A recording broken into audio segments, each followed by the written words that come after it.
Today we're going to check out those quadratic functions. Remember, we've learned about linear being adding the same number, or subtracting the same number. We've learned about exponential patterns, which multiply, or divide the same number. And the third one, which seemed a little bit tricky, was quadratic, and we had to go to like a second layer to kind of find that pattern. But today we're just going to look at a couple of quadratics. We have a red one up top here. We've got a blue one, and then we've got a green one.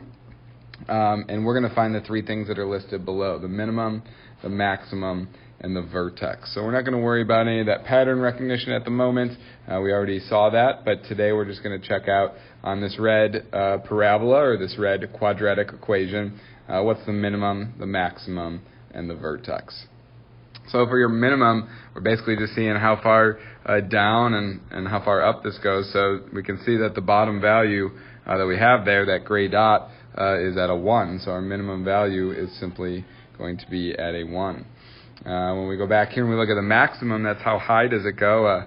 We can see that it goes on forever. I can zoom out. I can always hit the little home button and go back there. But the max is going to be infinity. And if you're on Desmos, I like it because you can literally type the word infinity, and boom, it turns into that sideways 8. It turns into that infinity symbol. For the vertex, we're looking for the max or the min. It's either the highest or the lowest point. On this red quadratic function, it's the point where it turns around. I hope that you can see it's that gray dot there. On this problem, it's the minimum, which was that 1, but the vertex is finding that precise location, so it's 0, 1. And our vertex is always listed as a point, so 0, 1. Cool, so there we go for the red one. I'm going to go ahead and delete that one. I'm going to turn on the blue one here. We have a quadratic that's x squared with x's and numbers.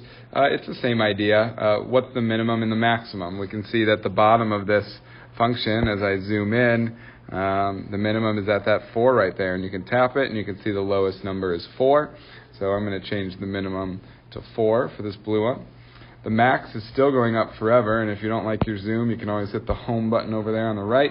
And yeah, we can see the parabola is going to go up, so I'm going to keep the maximum at infinity because it goes up forever.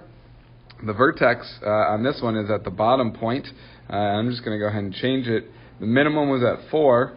The vertex is what is the actual point there. And if you saw it, it was -1. And it was 4. I can click back to the blue graph and see there it is. The vertex is at the bottom. It is -1, 4. So as we go to our last one and I turn on this green parabola, you're going to find that the vertex is that top point now. So sometimes it's the bottom, sometimes it's the top. It's the point where the parabola has symmetry.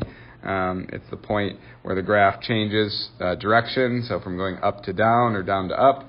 But in this case, I'm going to go back to that home screen, zoom in a little bit so I can kind of get my numbers here a little bit better. And we can see that the minimum is going to go down forever. So for my minimum, I'm going to go ahead and type in negative infinity. I hit the minus sign there, and then I think if I type the word infinity, Desmos is brilliant, and it changes it to negative infinity. The max, you can see, is above the 5. It's above 6. You can see it's lined up there with that 7. So the max is up at 7. And our vertex is either the max or the min. In this case, it's the max. So on the other two parabolas, or quadratics, it was the minimum. In this case, the line of symmetry is going to go through that vertex right there, which is -3. Backspace it, -3, 7, close my parentheses, and I'll double check. There it is, -3, 7. So as we go to look at all of our parabolas and all of our quadratics, we'll see that sometimes the vertex is at the minimum or the bottom of the red one. Sometimes the vertex is at the minimum or the bottom of the blue one. Sometimes the vertex is at the top or the maximum, like it is on the green one. So it's as simple as that to find the min, the max, and the vertex. Your min is what is the lowest value going down. Your max is what is the highest value going up. And your vertex is where is that graph symmetrical from? Where does it change from going up to down or down to up?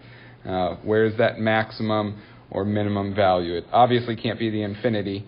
You can't have a point at infinity. But your vertex is your max or your min.